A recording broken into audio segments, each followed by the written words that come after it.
Thank you, Mr. Chairman. Ms. Cheatle, I'd like to remind you that you're under oath. The site team has a senior supervisor, an advanced team, a protective intelligence team, a counter sniper element, and detail. Who was the agent in charge? How long has she been the agent in charge? And what is her Secret Service background? So I'm not going to provide a name. Why not? You're here to answer our In this questions. forum, I'm not going to provide names of. You stated in your testimony, you said, I am here today to answer your questions. That is correct. Answer the question. I'm not going to provide names of our personnel. Why not? Today. The American people are demanding these answers from you today, Ms. Cheatle. I will do the best to provide you accurate information based on the facts that I have at this time. You're not answering our questions. The advance element coordinates with other intel or law enforcement partners, identifies threats and weaknesses at the sites and movements. We'd like a copy of the advance report. Have you brought it here with you today? We will comply with the request for the documentation that has been requested. When will that be, Ms. Cheatle? Because you should have brought it today. I am certain that our personnel are working on obtaining all of that documentation. I don't believe you, and neither do the people watching this hearing. You're not doing well, as Mr. Moskowitz informed you. You've been sitting here for over 3 hours, and I have you know the entire country is demanding you resign and demanding that you be fired if you do not resign. Things are not going well for you. You need to answer the questions. Was there a protective intelligence team, and what technical resources were utilized for that event, specifically drone or helicopter assets? There were a number of technical assets that were deployed for that event, and there was a protective intelligence team that was assigned to that event. Why was Crooks able to fly a drone over the entire area the day of the rally and the day of his assassination attempt? To my knowledge, he did not fly the drone over the entire area. How did he fly a drone over the area, period? Any part of the area? Again, I would have to go back and check the timeline of when that took place and when the event. Why didn't you bring the timeline with you today to answer our questions? I don't have all of the answers on the timelines based on the criminal investigation. Were you not prepared today to answer our questions? I am prepared to answer the questions based on the information and wanted to be able to provide. Do you have a timeline at all from any of the day? I have a timeline that does not have specifics. That's shocking. That is absolutely unacceptable. That means you are a failure at your job. Let's talk about things that are prohibited in Trump rallies. And I've been to a lot of Trump rallies.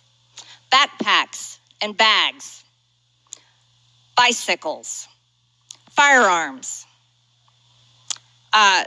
any type of weapon, or any other item determined to be a potential safety hazard, like a rangefinder would be one. At 5:10, Crooks is first observed by one of the snipers, AGR Sniper 1, at the building. 5:10, President Trump was shot in the face at 6:11 p.m. 5:28, AGR Sniper 1 takes a picture of a bicycle and 2 bags. Those belong to Crooks. 5:32, AGR Sniper 1 spots Crooks looking at his phone and using a rangefinder. 5:55, Butler ESU Command confirms receipt of photos and states they have been relayed on. 6:05 p.m., AGR Sniper 1 later communicates that Crooks is seen moving northeast in direction of Sheetz and that Crooks has a backpack.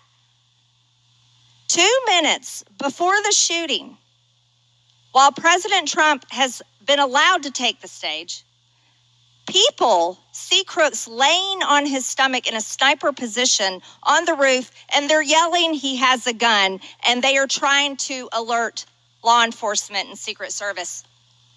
Why was Crooks not shot by the snipers? Why was he allowed to be there?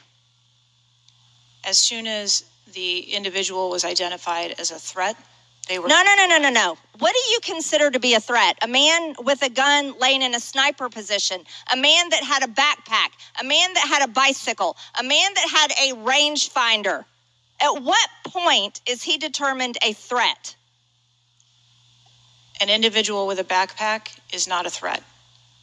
An individual with a rangefinder is not a threat. What about a man laying on a building that has direct line of sight of President Trump with a gun that people are screaming and pointing out? Is that a threat, Ms. Cheatle? Once that individual was identified, they were neutralized. No, they were neutralized. Crooks was neutralized after he shot President Trump in the face, Ms. Cheatle. Is he only a threat once he fires the weapon? As soon as the counter sniper identified that individual, they were able to neutralize them. How were people in the crowd? Okay, then let's just take it this way. People under your command did not consider him to be a threat, yet people in the crowd knew he had a gun and considered him to be a threat. That means that you are a complete failure as the director of the Secret Service, that people under your command don't perceive a man laying on a roof with direct line to the president with a gun. They don't perceive that to be a threat, yet the people in the crowd do. How is that possible? That's the last question, but please answer the question, Ms. Director. I'm not certain at this time how the information from the people in the crowd was relayed to any law enforcement personnel. No, you knew that everyone knew. The people there knew that there was a danger. They knew there was a threat to President Trump, and it was allowed to happen. Was there a stand-down order, Ms. Cheatle? Was there a conspiracy to kill President Trump? Absolutely not. Then how did this happen? And why are you still sitting here not turning in your letter of resignation? Last question, but please answer, and then I'll recognize Ms. Presley. Please answer the question. That is what we are investigating to determine. We're waiting for your letter. We are waiting for your letter of resignation, and you really need to consider doing that before you leave today. Chair now recognizes Ms. Presley.